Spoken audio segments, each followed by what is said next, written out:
अस्सलाम वालेकुम। I hope आप सब खैरियत से होंगे। आज मैं बना रही हूँ मूली के पराठे, जो कि बच्चों बड़ों सबको बहुत पसंद होते हैं। तो चलिए आइए इन्हें बनाना शुरू करते हैं। मेरे पास ये हाफ़ केजी के करीब मूली है, जिसे हमने धो के अच्छी तरह से छील लिया है और उसके बाद इसे हम कद्दूकश करेंगे। बिल्कुल हम इसे बारीक नहीं करेंगे, मोटी वाली साइड से इसे कद्दूकश करेंगे। तो चलिए जब तक मूली कद्दूकश हो रही है तब तक अगर आप मेरे चैनल पर नए हैं तो चैनल सब्सक्राइब कर दें और बेल आइकॉन को प्रेस कर दीजिएगा ताकि आपको मेरी हर वीडियो की नोटिफिकेशन मिलती रहे। तो चलिए हमने सारी मूली कद्दूकश कर ली है। उसके बाद इसका हम बहुत अच्छे से पानी निकालेंगे। इसे इस तरह से घुमाते जाएंगे और दबा दबा के बहुत अच्छे से इसका पानी निकाल देंगे। देखिए इस तरह से मूली बिल्कुल ड्राई कर लेंगे। कुछ लोग कंप्लेन करते हैं कि मूली के पराठे फटते हैं, तो इसके अंदर अगर पानी रह जाए तब मूली के पराठे फटते हैं। हम इसे बहुत अच्छे से निचोड़ लेंगे ताकि हमारा पराठा फटे नहीं। ये मेरे पास कुछ ड्राई मसाला जाते हैं जिसमें नमक, मिर्च, धनिया और ज़ीरा पाउडर है। हम ये लेंगे और साथ में बिल्कुल बारीक कटा हुआ हरा धनिया है, ये भी इसमें जाएगा। और ये 2 अदद मेरे पास हरी मिर्चें हैं जिन्हें मैंने बिल्कुल बारीक चॉप कर लिया है। तो चलें अब ये सारी चीज़ों का एक मिक्सचर तैयार करते हैं।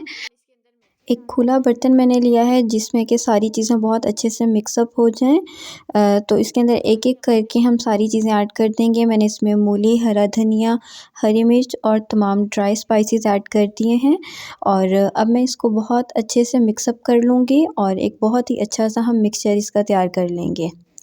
तो मिक्सचर हमारा तैयार हो गया है। चलिए अब हम इसकी मेकिंग स्टार्ट करते हैं। ये 2 पराठे बनाने के लिए मैंने बिल्कुल छोटे छोटे साइज़ के 4 पेड़े लिए हैं।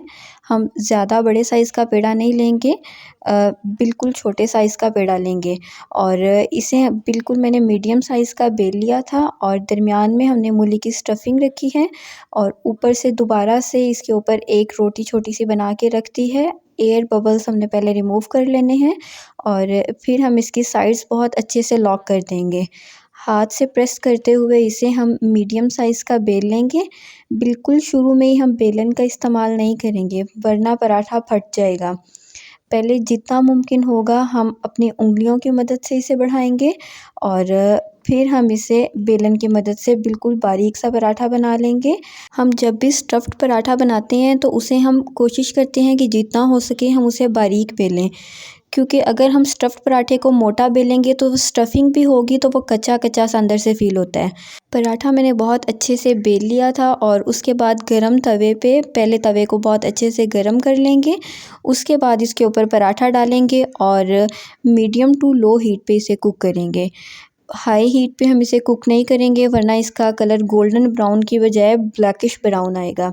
तो हमें तो crispy crispy golden brown paratha चाहिए, इस वजह से हम इसे मीडियम टू लो हीट पे बिल्कुल आहिस्ता आहिस्ता से घुमाते हुए सेकते जाएंगे। और हम इसे देसी घी में बना रहे हैं क्योंकि पराठा देसी घी में बना हुआ बहुत क्रिस्पी होता है। इस तरह से करते हुए हम इसे घुमाते जाएंगे, सेकते जाएंगे दोनों साइडों से और देखिए हमारा बहुत मज़ेदार सा क्रिस्पी सा पराठा तैयार हो गया है। चलिए जी आप इसे नोश फरमाइए, चाहें तो आप इसे चाय के साथ सर्व कीजिए या फिर रायते के साथ, ये दोनों के साथ ही बहुत लाजवाब बहुत मज़ेदार लगेगा। तो उम्मीद है आपको रेसिपी पसंद आई होगी। आप इसे बनाइएगा, अपने घर पे ट्राई कीजिएगा और अपना फीडबैक मुझसे शेयर कीजिएगा। वीडियो पसंद आई हो तो वीडियो को लाइक और चैनल को सब्सक्राइब कीजिएगा। फिर मिलेंगे इंशाल्लाह एक नई वीडियो के साथ। अल्लाह हाफिज़।